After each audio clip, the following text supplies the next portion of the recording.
Daisy. And I'm Terry. And this is the Monday Mindset Podcast, where we share things of interest to us and hopefully to you.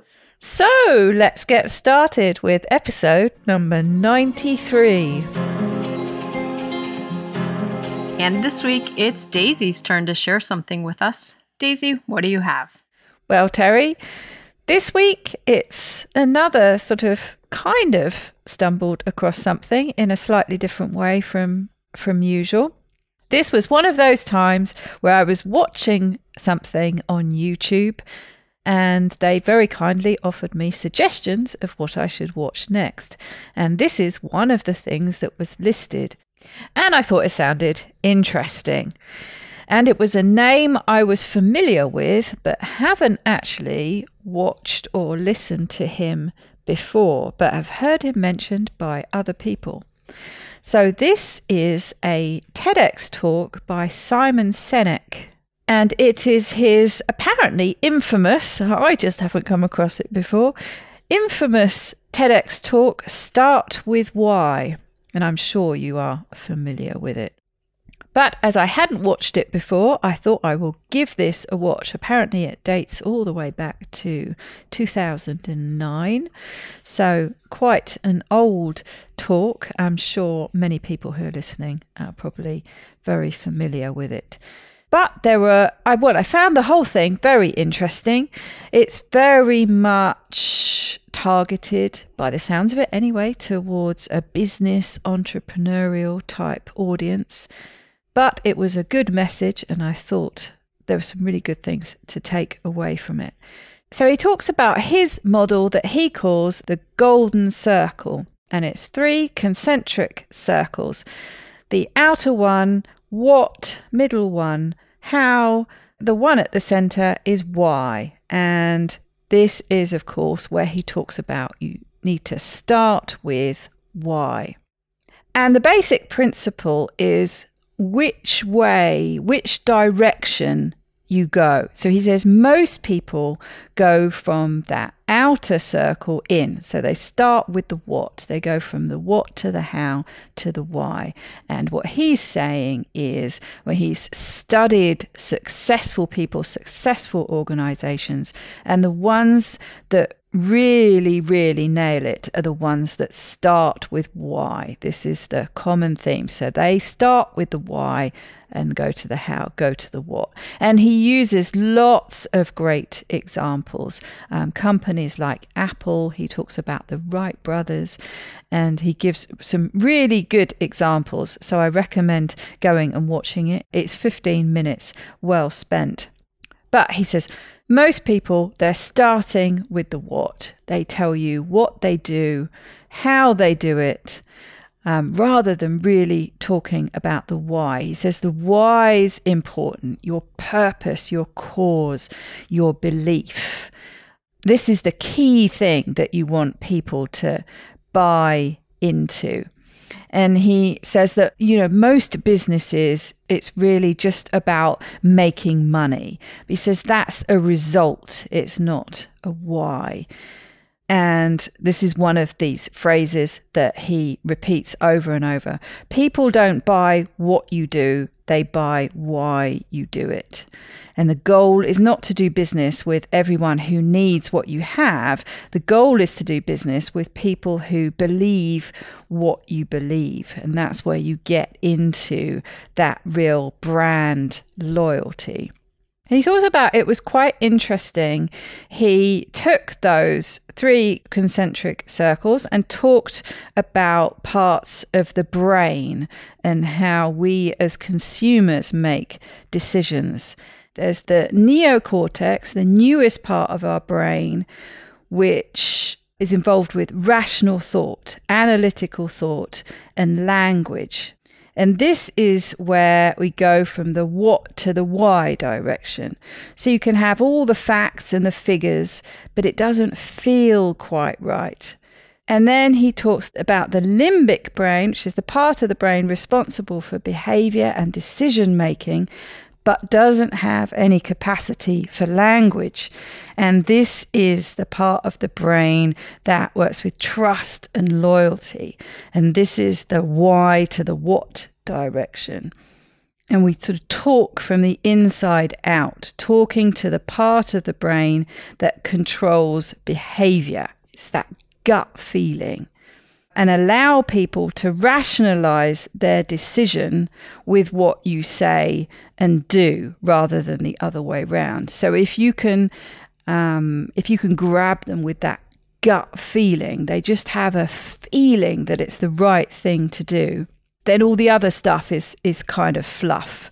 But he says when most businesses start with what they do.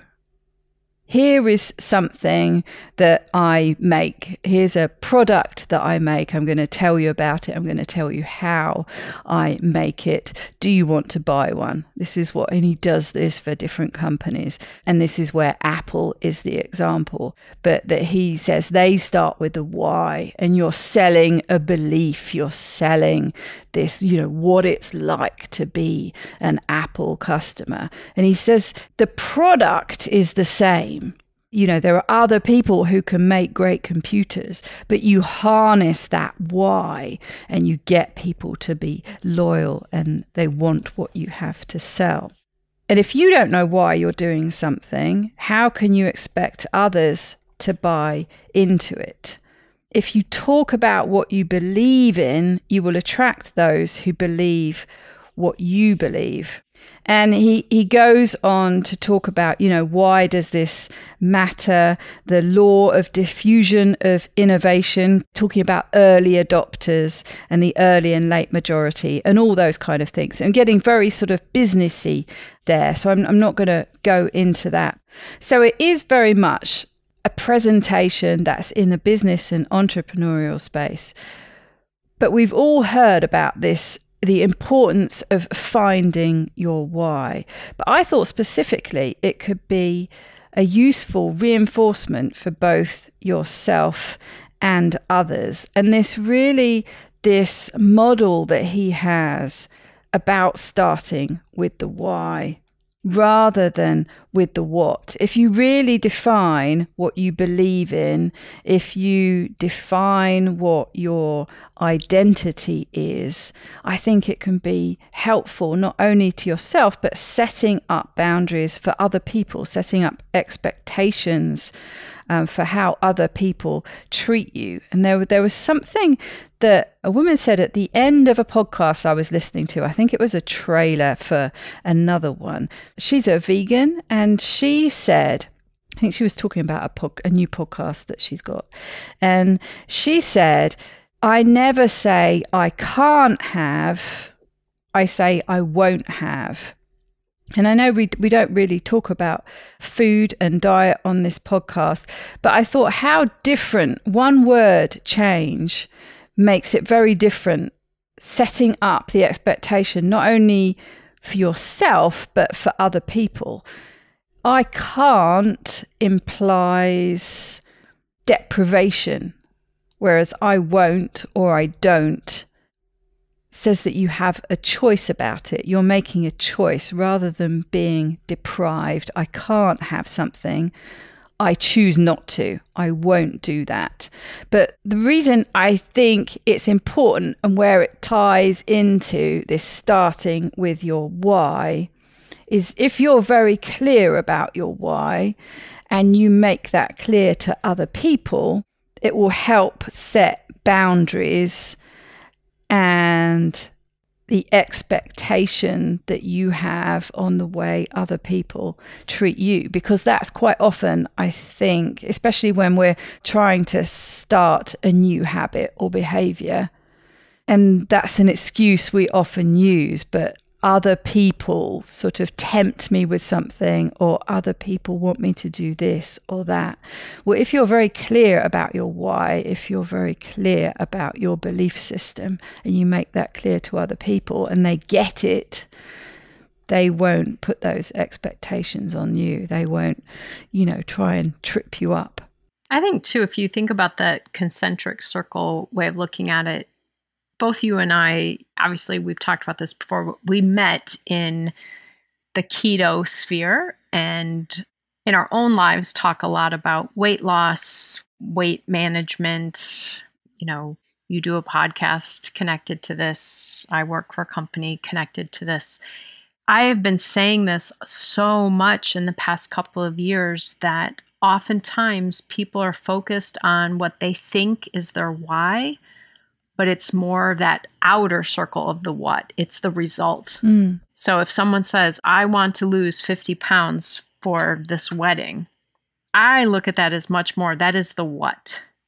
And if we go back to things you and I have talked about with James Clear in different podcast episodes about making your habit changes be congruent with your identity, the why is what does that. And if you picture being in those circles, the why is the one that's right around you. It's right here.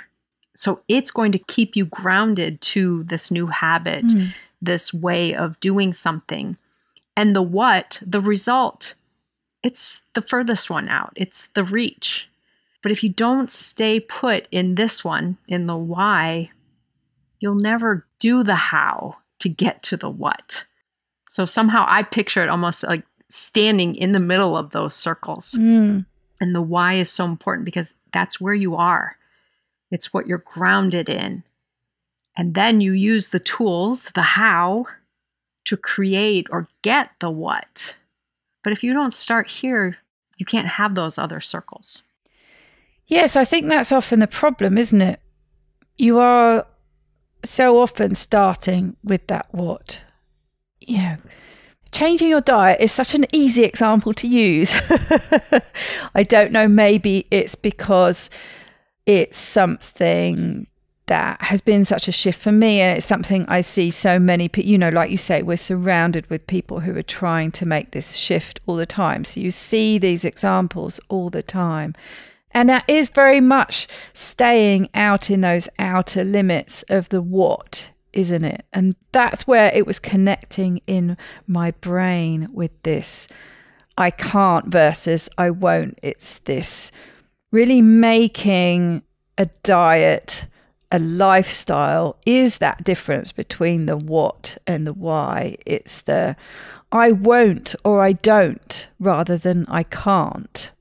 The deprivation part of it, the thinking about the things you can't have. And that's where you get into a struggle with being tempted, being tempted by things or feeling like you're cheating on something because you're staying out in the peripheries of the how and the what. You're not deeply rooted in the why. Like again, you know, this learning from the vegans, they're very, very centered in that why. They're so centered in that why that everything ripples out fairly easily from it. All those, the hows and the whats, those decisions are made rather than trying to fight your way in from the outside. If you start from that inner circle, it makes life easier. But it's this setting up the expectations for other people, setting your own boundaries for how you want to be treated. I think it's also really important. And again, you said this comes out of, you know, his talk is for entrepreneurs, business-minded folks, but it's pretty popular with a lot of people. Career is another example of, I think, unfortunately, many of us have been driven by the what will I do? What income do I have to have?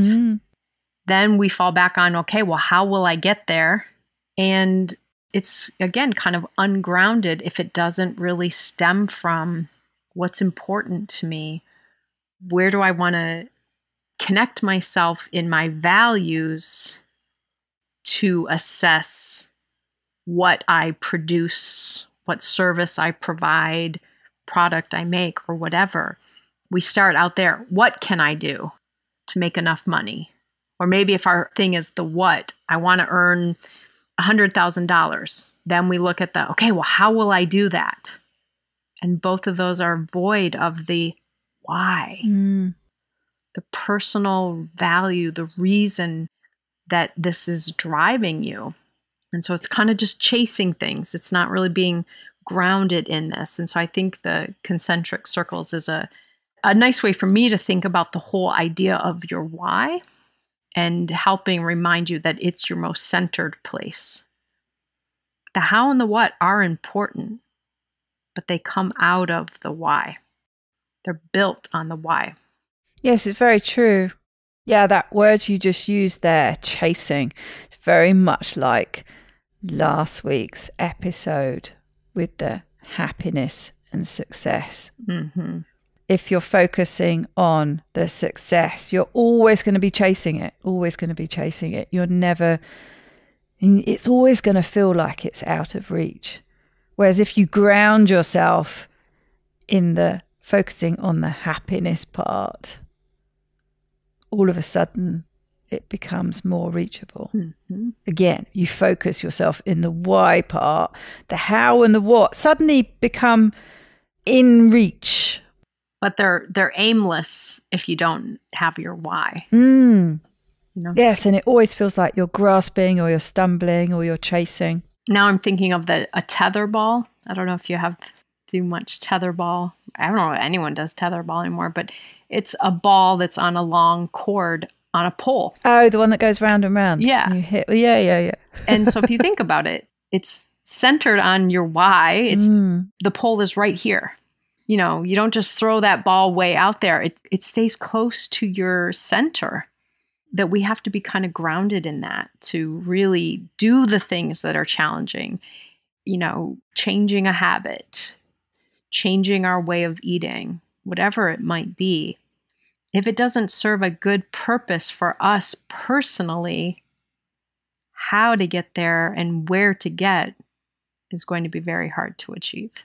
Yes, absolutely. And you're right in talking about career. That's another big one, isn't it? It's a great example of where, starting with your why is going to make life a lot easier. Mm-hmm. So yes, that was a bit of a mismatch and didn't go quite as I planned. It's one of those things where I only had sort of a page of notes and it made all sorts of sense when I was thinking about it, walking to and from the beach, but not quite as much when I came to record it. But as usual, you managed to pull it all together into a semblance of order. So thank you for that. I think it made great sense. And I think it flowed very nicely, like you said, from last week's. It's this whole idea of being centered by what's important to us, what we value, our happiness, that then can lead to behaviors and successes and goals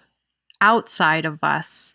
But that starting from within is really the place to, I keep saying it, but to ground ourselves, to use as our source. Absolutely. Okay. Well, I hope everyone at home can find their center, their why, their grounded place, and have a wonderful week. Yes, everyone have a great week, and we will see you again soon.